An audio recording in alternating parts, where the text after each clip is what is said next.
Now is the winter of our discontent, made glorious summer by this sun of York, and all the clouds that lured in our house in the deep bosom of the ocean buried. Now are our brows bound with victorious wreaths. Grim-visaged war hath smoothed his wrinkled front, and now, instead of mounting barbed steeds to fright the souls of fearful adversaries, he capers nimbly in a lady's chamber to the lascivious pleasing of a lute. But I, in this weak, piping time of peace, have no delight to pass away the time to entertain these fair, well-spoken days. Dive thoughts down to my soul. Here comes Lady Anne. Set down your honorable load, if honor may be shrouded in a hearse, whilst I a while obsequiously lament the untimely fall of virtuous Lancaster. Poor key-cold figure of a holy king, pale ashes of the house of Lancaster, thou bloodless remnant of that royal blood. Be it lawful that I invocate thy ghost to hear the lamentations of poor Anne, wife to thy Edward, to thy slaughtered son. Lo, in these windows that let forth thy life, I pour the helpless balm of my poor eyes.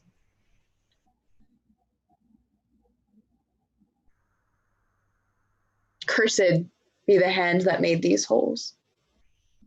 Cursed be the heart that had the heart to do it. Cursed the blood that let this blood from hence. More direful hap betide that hated wretch that makes us wretched by the death of thee, than I can wish to spiders, adders, toads, or any creeping venomed thing that lives. If ever he have child, abortive be it. If ever he have wife, let her be made more miserable by his death than as I am made by my poor lord and thee. Come now, towards Chertsey with your holy load. Stay, you that bear the corpse, and set it down. What black magician conjures up this fiend to stop devoted charitable deeds? Villain, set down the corse, or by St. Paul I'll make a course of him that disobeys. What? Do you tremble? Are you all afraid? Alas, I blame you not, for you are mortal, and mortal eyes cannot endure the devil.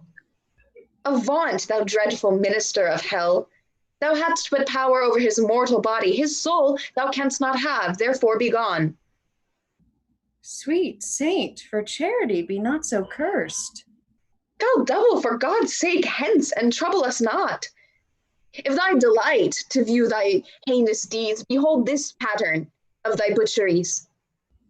O gentlemen, see, see! Dead Henry's wounds open their congealed mouths and bleed afresh. Blush, blush, thou lump of foul deformity, for 'tis thy presence that exhales this blood from cold and empty veins where no blood dwells. O God, which this blood madest, revenge his death. Lady, you know no rules of charity, which renders good for bad, blessings for curses. Villain, thou knowst no law of God nor man. No beast so fierce but knows some touch of pity. But I know none, and therefore am no beast. Oh, wonderful, when devils tell the truth. More wonderful when angels are so angry. Vouchsafe divine perfection of a woman, of these supposed evils, to give me leave by circumstance but to acquit myself. Vouchsafe diffused infection of a man, for these known evils but to give me leave by circumstance to curse thy cursed self. Fairer than tongue can name thee. Give me some patient leisure to excuse myself. Fouler than heart can think thee, thou canst make no excuse current, except to hang thyself. By such despair I should accuse myself. And thy despairing shouldst thou stand excused, for doing worthy vengeance upon thyself, which didst unworthy slaughter upon others. Say that I slew them not.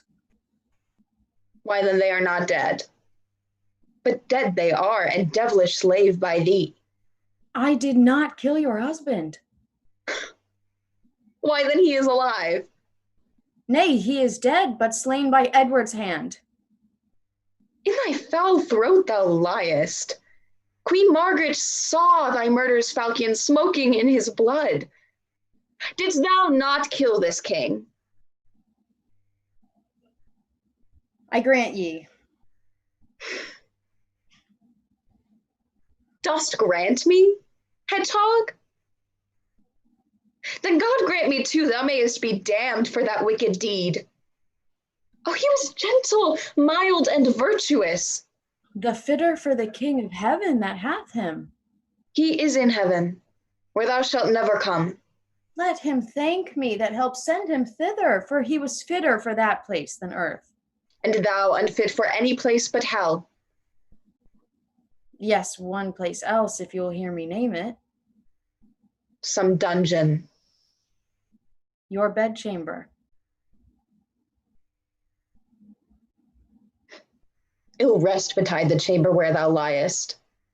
So will it, madam, till I lie with you. I hope so. I know so. But gentle Lady Anne, is not the causer of the timeless deaths of these Plantagenets, Henry and Edward, as blameful as the executioner? Thou art the cause and most accursed effect. Thy beauty was the cause of that effect. Thy beauty which did haunt me in my sleep. If I thought that, I tell thee, homicide. These nails should rend that beauty from my cheeks. These eyes could never endure sweet beauty's wreck. You should not blemish it if I stood by. As all the world is cheered by the sun, so I by that. It is my day, my life. Black night o'ershade thy day, and death thy life. Curse not thyself, fair creature, thou art both. I would I were, to be revenged on thee. It is a quarrel most unreasonable to be revenged on him that loveth you. It is a quarrel just and reasonable to be revenged on him that slew my husband. He that bereft thee, lady, of thy husband, did it to help thee to a better husband. His better doth not breathe upon the earth. He lives that loves thee better than he could. Where is he? Here.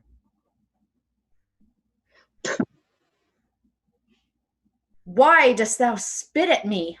Would it were mortal poison for thy sake. Never came poison from so sweet a place. Never hung poison on a fouler toad. Out of my sight, thou dost infect my eyes. Thine eyes, sweet lady, have infected mine. Would they were basilisks to strike thee dead. I would they were, that I might die at once. For now they kill me with a living death. Those eyes of thine from mine have drawn salt tears. These eyes which never shed remorseful tear, not when thy warlike father, like a child, told the sad story of my father's death, and 20 times made pause to sob and weep that all the passers-by had wet their cheeks like trees bedashed with rain. In that sad time my manly eyes did scorn an humble tear. And what these sorrows could not thence exhale, thy beauty hath, and made them blind with weeping. I never sued to friend nor enemy. My tongue could never learn sweet, smoothing word. But now thy beauty is proposed my fee, my proud heart sues and prompts my tongue to speak. Teach not thy lips such scorn, for they were made for kissing, lady, not for such contempt. If thy revengeful heart cannot forgive, lo, here I lend thee this sharp-pointed sword, which if thou please to hide in this true bosom. And let the soul forth that adoreth thee, I lay it naked to the deadly stroke, and humbly beg the death upon my knee. Nay, do not pause, for I did kill King Henry, but 'twas thy beauty that provoked me. Nay, now dispatch, 'twas I that stabbed young Edward, but 'twas thy heavenly face that set me on. Take up the sword again, or take up me. Arise, dissembler. Though I wish thy death, I will not be the executioner. Then bid me kill myself, and I will do it. I have already. Tush, that was in thy rage. Speak it again, and even with the word. That hand which for thy love did kill thy love shall for thy love kill a far truer love. To both their deaths thou shalt be accessory. I would I knew thy heart. 'Tis figured in my tongue. I fear me both are false. Then never man was true. Well, put up your sword. Say then my peace is made. That shall you know hereafter. But shall I live in hope? All men, I hope, live so.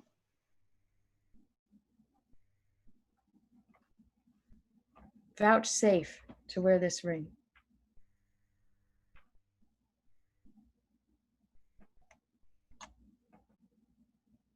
To take is not to give.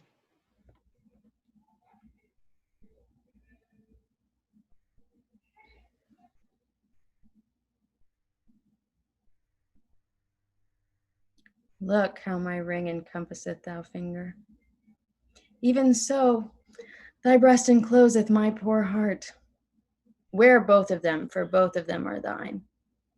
And if thy poor devoted suppliant may but beg one favor, thou dost confirm his happiness forever.